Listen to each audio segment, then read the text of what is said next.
Leo el texto bíblico que dice de la siguiente manera, Hechos capítulo 6. En aquellos días, como creciera el número de los discípulos, hubo murmuración de los griegos contra los hebreos, de que las viudas de aquellos eran desatendidas en la distribución diaria. Entonces los 12 convocaron a la multitud de los discípulos y dijeron: no es justo que nosotros dejemos la palabra de Dios para servir a las mesas.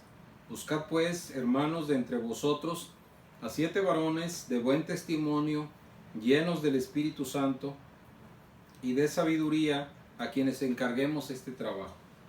Y nosotros persistiremos en la oración y en el ministerio de la palabra. Bien definidos los apóstoles sobre cuál era su deber en el ministerio: la oración y la palabra. Lo que dice el texto bíblico a continuación habla de los resultados de aferrarse a estos principios. Agradó la propuesta a toda la multitud, se solucionó el problema.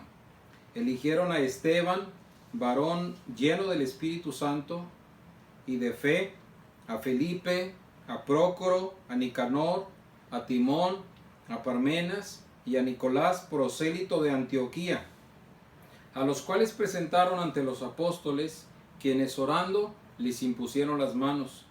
Y crecía la palabra del Señor, y el número de los discípulos se multiplicaba grandemente en Jerusalén. También muchos de los sacerdotes obedecían a la fe. Esta es la segunda parte sobre el ministerio y la vida bajo la rectoría del Espíritu Santo. La ocasión anterior hablamos de la rectoría del Espíritu Santo que se realiza a través de la palabra de Dios en nosotros. El día de hoy trataremos sobre la rectoría del Espíritu Santo mediante una vida de oración. Jesús, que es el maestro de los apóstoles, que en esta ocasión tomaron la decisión de persistir en la oración y en la palabra, el maestro les había enseñado a ellos la importancia de la vida de oración, lo relevante que es la comunión con Dios, con el Padre Celestial, con el Espíritu Santo, mediante la búsqueda de su rostro continuamente, todos los días, persistentemente. Primero fue modelo de oración el Señor Jesucristo, porque su ministerio lo inició con una oración. Cuando Él oraba, después de haberse bautizado, vino el Espíritu Santo sobre Él. Y luego se fue al desierto y en ayuno estaba en continua comunión con Dios durante 40 días. Y así regresó en el poder del Espíritu Santo a Galilea. Y operaban en Él milagros, maravillas, continuamente. Y la palabra de Dios fluía en su vida a través de Él para bendecir, para sanar, para liberar a la gente. Jesús era modelo de oración durante toda su trayectoria ministerial, y cuando termina su misión aquí en la tierra, la termina orando. En el Getsemaní tuvo un tiempo de comunión íntima donde rindió su vida en oración al Padre. En el Calvario, cuando estaba ya en el último suspiro, fue una oración al Padre donde entregó su espíritu a la gracia de Dios, a la misericordia, a la bondad divina del Padre, que no lo había abandonado, que estaba con Él en esos momentos, que lo fortalecía y lo ayudaba a cumplir la misión exitosamente. Luego Jesús, aparte de ser un modelo, fue un maestro que instruyó a sus discípulos cuidadosa y detalladamente sobre la importancia de la vida de oración. Les enseñó a orar correctamente. Les enseñó cómo no orar. No oren como los hipócritas, que oran solamente para aparentar o fingir devoción delante de los demás. No oren como los gentiles, que oran sin fe, con afán, en ignorancia, con simples rezos y repetición de palabras vanas. Ustedes tienen que aprender a orar como yo les voy a enseñar, les dijo Jesús, y como al Padre se tiene que orar y adorar. La oración que conocemos como el Padre Nuestro es una oración modelo que el Señor Jesús entregó a los discípulos. Y en esta oración se incluye la importancia de la oración como un medio de adoración. dirigida al Padre Celestial, creador y sustentador de todas las cosas, proveedor, el que tiene plena providencia y cuidado de sus hijos, el que tiene cuidado para darnos el alimento, el sustento, el vestido, el calzado diario, al que podemos acudir como un Padre amoroso y maravilloso con adoración, santificando su bendito nombre, un medio de adoración. La oración también fue presentado como un recurso para el cumplimiento efectivo de la misión. Tenemos que cumplir la misión, pero tenemos que pedirle a Dios que haga venir su reino sobre nosotros, que haga que su reino se establezca sobre la tierra, y nosotros vamos avanzando en la proclamación de ese reino, pero el Padre Celestial, le pedimos a Él que intervenga, haciendo que su reino, su poder descienda para salvar a la gente.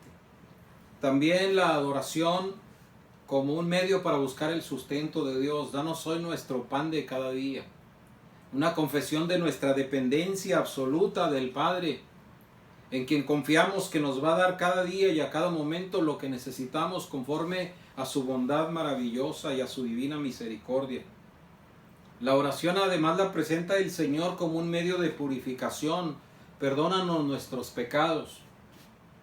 Como dice en otro pasaje, perdónanos nuestras deudas, perdónanos nuestras ofensas. Y le pedimos a Dios que su misericordia se extienda sobre nosotros y nos reconocemos pecadores delante de Él.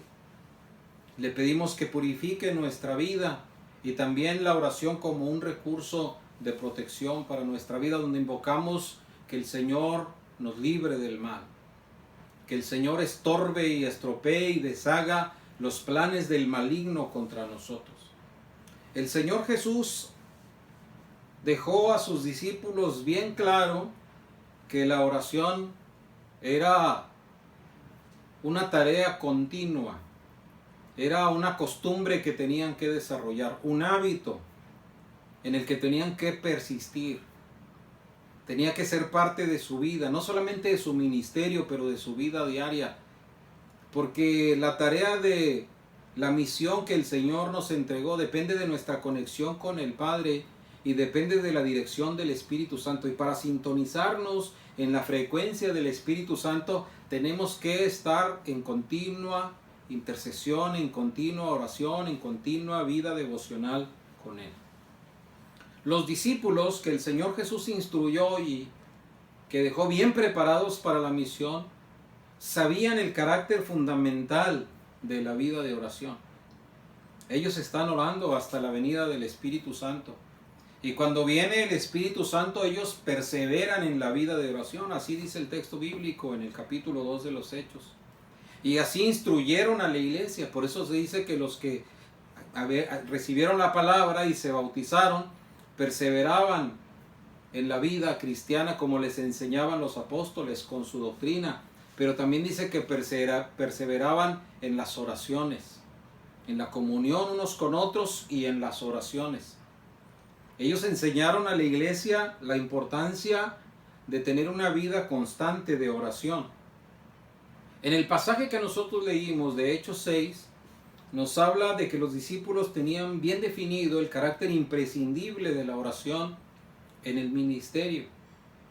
Lo que sustentaba el ministerio de ellos, la misión bien encauzada, bajo la iluminación y la rectoría del Espíritu Santo, era una vida de oración y de la palabra. Cuando se presenta el problema de la murmuración de los helenistas o de los helénicos, porque las viudas de ellos de alguna manera sentían que eran discriminadas en la distribución de la comida que se daba a los pobres y a las viudas en la iglesia apostólica, se levanta una gran crisis que amenaza con dividir la iglesia. Y la gente quiere que los apóstoles vengan y se dediquen a atender personalmente y que ya no deleguen la distribución de la comida. Quieren que los apóstoles supervisen directamente este trabajo o lo hagan ellos. Cuando los apóstoles buscan a Dios en oración, ellos reciben dirección del Espíritu Santo y convocan a la multitud de la iglesia. Y ellos llevan bien claro, desde el principio establecen que ellos por nada del mundo van a descuidar el ministerio de la palabra ni la vida de oración para atender a las mesas. tienen una solución, que entre la gente se nombre a personas que atiendan este ministerio social, y se nombran lo que conocemos como los 7 diáconos, llenos del Espíritu Santo, llenos de fe, llenos de sabiduría, con una palabra agradable, una respuesta satisfactoria, un trato noble y cordial a las viudas de los helénicos, que precisamente ellos también eran del mismo grupo de los griegos. Y entonces se soluciona la problemática aquella, pero además vienen resultados maravillosos de la iglesia, porque la iglesia quedó muy contenta con el servicio. Los apóstoles hubieran hecho mal si por atender a las mesas y quedar bien con la gente hubieran descuidado su tiempo exclusivo para la palabra y para la oración. Pero ellos tomaron la decisión correcta. El Espíritu Santo los dio a darle prioridad a la comunión con Dios. Y entonces dice que agradó la propuesta a toda la multitud. Y además la palabra de Dios crecía poderosamente en Jerusalén, y hasta hubo sacerdotes que se convirtieron a la fe y vinieron al camino del Señor, porque se le dio lugar a la persistencia de la oración en la vida de los discípulos. Por eso el libro de los Hechos nos habla de que la iglesia tenía rica experiencia con el Espíritu Santo de Dios, con la providencia divina, con el poder que fluía en el nombre del Señor donde quiera que ellos estaban. Y conecta a menudo la vida de oración con la vida en los milagros y en la dimensión sobrenatural. Por ejemplo, en Hechos 3 encontramos a Pedro y a Juan acudiendo a la hora de la oración al templo, y cuando se encuentran con aquel hombre que está pidiendo limosna, y Pedro lo levanta en el nombre del Señor, aquel milagro sucede en conexión con una costumbre, un hábito que tenían de acudir al templo a la hora de la oración. Y en aquella puerta hermosa encuentran a este hombre en la condición miserable, y ellos le otorgan un encuentro, una experiencia rica con el poder de Dios que detonan una sanidad maravillosa. En el capítulo 4 nos habla de cuando liberan a los apóstoles del Sanedrín, después de haberlos conjurado, después de haberlos amenazado, y ahora ellos tienen que decidir si van a obedecer a la orden de los ancianos judíos o a la orden de Cristo de cumplir el ministerio de la palabra. Y otra vez ellos no dudan, en ningún momento están dispuestos a obedecer a Dios, aunque esto les cueste el desprecio y el azote de los hombres. Pero Lucas otra vez lo conecta con la vida de oración. Dice que ellos entonces levantaron la voz diciendo: Señor, mira sus amenazas y concede a tus siervos que con todo denuedo hablen tu palabra, mientras que tú extiendes tu mano y obras señales y sanidades y maravillas en el nombre de tu santo Hijo Jesús. Y viene una conexión entre la oración y el poder de Dios. Dice: y cuando hubieron orado, el lugar donde estaban congregados tembló, y todos fueron llenos del Espíritu Santo y hablaban con denuedo la palabra de Dios. La oración, el temblor de aquella tierra y la expresión del poder de Dios. Lo mismo sucede en Hechos 16, cuando Pablo y Silas están allá en la cárcel en Filipos, con el cuerpo pegado a la pared, encadenados y atados, inmovilizados con el cepo, pero comienzan a adorar a Dios, a invocar el nombre del Señor, a cantar himnos, a expresar su devoción al Creador. Y en ese momento el lugar ese viene un terremoto que lo conmueve totalmente y que se le caen las cadenas, y hay una crisis tremenda para todos los que están allí, y el carcelero hasta piensa en suicidarse. Pero ahí están los hombres de Dios que habían invocado al Señor y que tuvieron un encuentro poderoso con Dios, y que ahora ellos están para ganar almas y se ganan a esa familia del carcelero. El poder de Dios se expresa en la vida de la iglesia sobrenaturalmente cuando la iglesia está conectada en la oración. Cuando Pedro está en la cárcel, la iglesia hace continuamente oración por él, y un ángel va y saca a Pedro de la cárcel. Cuando el ángel se presenta a Cornelio, le dice: tus oraciones y tus limosnas han subido delante del Señor. hay ángeles obrando, hay milagros sucediendo, hay sanidades aconteciendo, hay provisión divina, rica y maravillosa para su pueblo, hay puertas abriéndose, hay campos siendo ganados para Cristo, ciudades enteras, comunidades donde los predicadores van y se plantan allí e invocan el nombre del Señor sobre aquella tierra, sobre aquella ciudad, y entonces el reino de Dios viene y conmueve los poderes de las tinieblas y los vence en el nombre del Señor. La oración es clave en la vida de la iglesia y en la vida de los ministros y los líderes. Es una prioridad. No hay ningún otro trabajo que supere en prioridad al ministerio de la oración y al ministerio de la palabra. A veces la gente quiere vernos en todas las cosas, en todas las actividades. A veces por falta de dirección del Espíritu Santo, de iluminación del Espíritu al que no obedecemos, nosotros tomamos otras banderas prioritarias en el ministerio.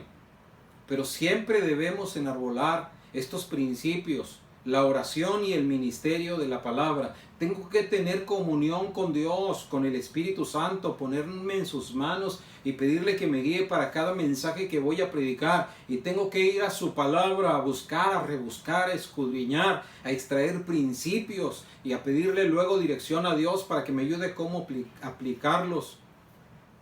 ¿Por qué tenemos que hacer eso? Porque somos siervos de Dios. Porque el Señor nos llamó a alimentar a su pueblo, a pastorear a su pueblo, a apacentar a sus ovejas.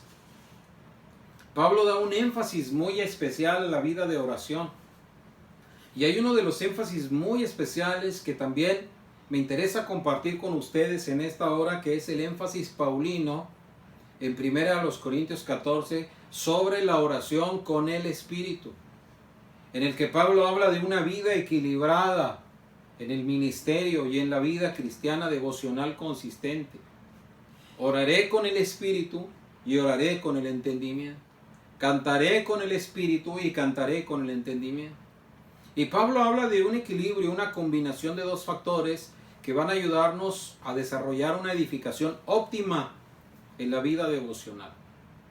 Con el entendimiento, dice Pablo, es cuando oramos en nuestro idioma con toda conciencia de lo que estamos diciendo, entendiendo las expresiones que estamos haciendo delante del Señor. Con el Espíritu, dice Pablo, que es cuando hablamos en un lenguaje que no entendemos. Dice, el entendimiento queda sin fruto, el Espíritu ora. Por el Espíritu hablamos misterios. Porque el que habla en lengua extraña no habla a los hombres, sino a Dios. Y eso viene cuando somos bautizados con el Espíritu Santo. Y tenemos que marcar la evidencia del bautismo con el Espíritu Santo, que es la oración en otras lenguas. Como dice Hechos 2:4. Y fueron todos llenos del Espíritu Santo y comenzaron a hablar en otras lenguas según el Espíritu les daba que hablase. Pablo dice que el que habla en lengua extraña o el que ora en lengua extraña a sí mismo se edifica. Que por el Espíritu habla misterios que la gente no entiende. Por eso debe ser parte de nuestra devoción privada, particular. Y si no hay edificación en la iglesia, con un mensaje en lenguas podemos bajar la voz y hablar para nosotros mismos y para Dios. La oración en lenguas es importante porque se edifica el espíritu. Oramos más allá de nuestra comprensión. En el castellano, el lenguaje nuestro, oramos lo que entendemos y lo que sabemos, lo que tenemos conciencia. Pero en el Espíritu o con el Espíritu oramos más allá de nuestra conciencia, en una sintonía perfecta con el Espíritu Santo, en una intimidad profunda con Dios, misteriosa con Dios, en una relación tan profunda y tan poderosa, que entonces el Espíritu Santo puede ejercer su rectoría sobre nosotros de una manera total. La oración en el Espíritu, la oración con el entendimiento, nos van a ayudar a desarrollar una devoción profunda, un devocional muy consistente y nutritivo, y el Espíritu Santo va a operar en nosotros en su dimensión sobrenatural y vamos a obrar, a entrar nosotros en la misión, pero desde la rectoría del Espíritu Santo. Nosotros vamos a ser enriquecidos en la vida devocional y nuestras ministraciones van a edificar grandemente a la iglesia y vamos a ganar almas y experimentar milagros y maravillas en el nombre de nuestro Señor Jesucristo.